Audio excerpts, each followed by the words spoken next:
بسم اللہ الرحمن الرحیم عن عثمان بن عفان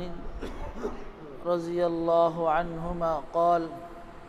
قال رسول اللہ صلی اللہ علیہ وسلم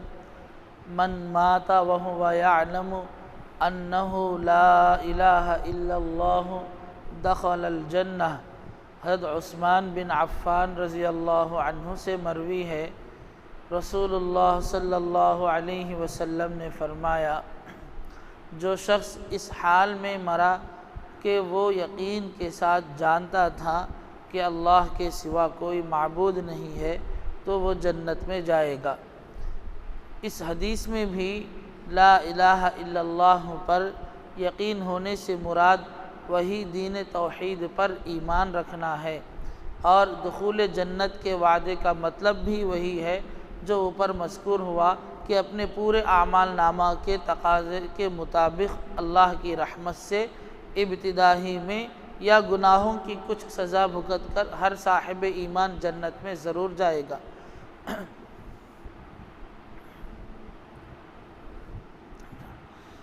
کتاب الایمان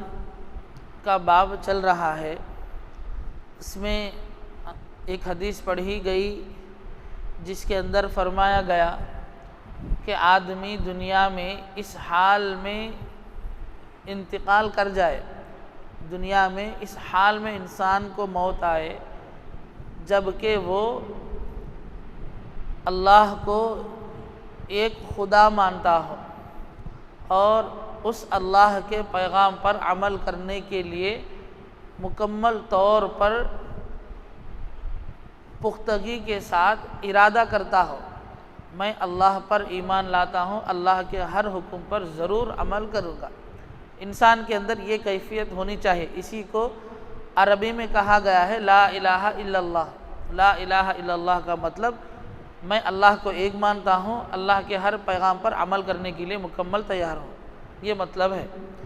تو حضرت یہی بات فرماتے ہیں کہ لا الہ الا اللہ پر یقین ہونے کا مراد وہی ہے کہ دین توحید پر ایمان رکھنا ہے۔ دین توحید پر ایمان رکھنے کا مطلب ایک اللہ ہے، اس کو میں مانتا ہوں۔ ایمان لانے کے مطلب میں یقین کرتا ہوں کہ اللہ ایک ہے، میں اسی اللہ کے پیغام پر ضرور عمل کروں گا۔ تو حضرت فرماتے ہیں کہ اب ایسا ارادہ ہونے کے بعد انسان دنیا میں گناہ کر دیا، چوری کر لیا یا بدنظری کر لیا، کوئی گناہ کر لیا، اب گناہ کرنے کے بعد انتقال ہو گیا تو اس کا کیا حال ہوگا؟ تو اس حدیث سے بتایا گیا کہ جو آدمی ایسا یقین رکھتا ہے کہ وہ اللہ کو مانتا ہے، اللہ کے پیغام پر عمل کرنے کے مکمل کوشش کرتا ہے، پھر بھی اگر اس سے گناہ ہو گیا تو اللہ کے رسول فرماتے ہیں اللہ تبارک و تعالیٰ اگر چاہے تو اس کو معاف کر کے جنت میں بھیج دیں گے۔ کس وجہ سے؟ کہ وہ مرنے سے پہلے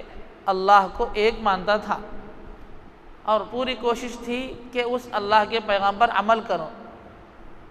اسی لیے اس بات کی بنیاد پر اللہ تبارک و تعالیٰ چاہے تو اسے معاف کر کے جنت میں بھیج دیں گے، یا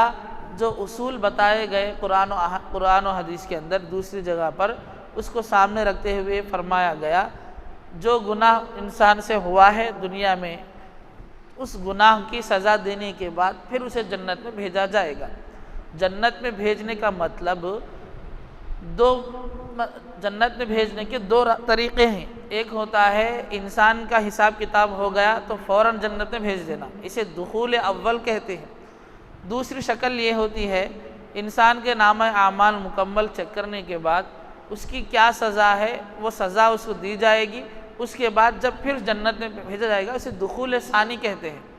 دخول اول یعنی پہلی مرتبہ ہی جنت میں بھیج دینا، دخول ثانی یعنی اپنا نامہ اعمال کے حساب سے سزا پوری حاصل ہونے کے بعد اسے جنت میں بھیجنا، اسے جو ہے دخول ثانی کہتے ہیں۔ تو اس ایسی جو احادیث ہم سنتے ہیں جو اللہ پر ایمان رکھتا ہو اس حال میں، یہاں تو حضرت عثمان بن عفان رضی اللہ عنہ سے مروی یہ حدیث ہے،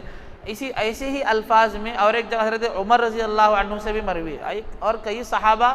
ایسے ہی احادیث کو نقل کرتے ہیں کہ اس میں فرمایا جاتا ہے کہ جو اللہ پر ایمان لاتا ہو وہ جنت میں جانے گا۔ اس کا مطلب یہ ہے کہ ایک اللہ پر مکمل طور پر یقین کے ساتھ ایمان لانا، اس اللہ کے پیغام پر عمل کرنے کے لیے مکمل تیار ہونا۔ اس کے بعد کچھ گناہ ہو گیا تو اس گناہ کے حساب سے سزا ملے گی، پھر جنت میں جائے گا، یہی ہر حدیث کا مطلب ہے۔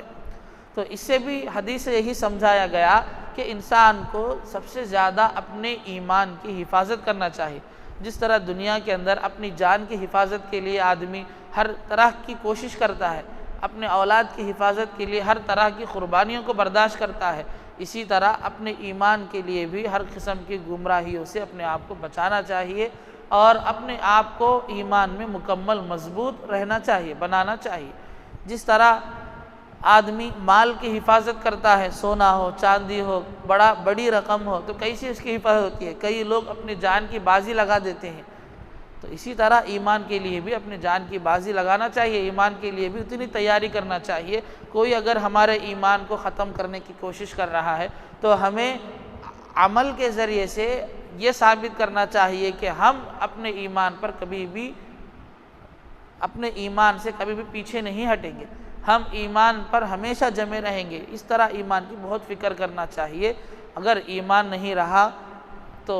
ہمارا کوئی عمل کل قیامت کے دن کوئی فائدہ نہیں دے گا۔ اللہ تبارک و تعالیٰ سے دعا ہے کہ اللہ تبارک و تعالیٰ ہمیں دنیا سے رخصت ہونے سے پہلے اپنے اعمال پر جائزہ لے کر کے توبہ استغفار کرنے کی توفیق نصیب فرمائے اور ایمان کا صحیح مطلب سمجھ کر اپنے ایمان کی حفاظت کی توفیق نصیب فرمائے۔ سبحان اللہ و بحمدہ، سبحانک اللہم و بحمدک، ونشہد ان لا الہ الا انت ونستغفرک ونتوب الیک۔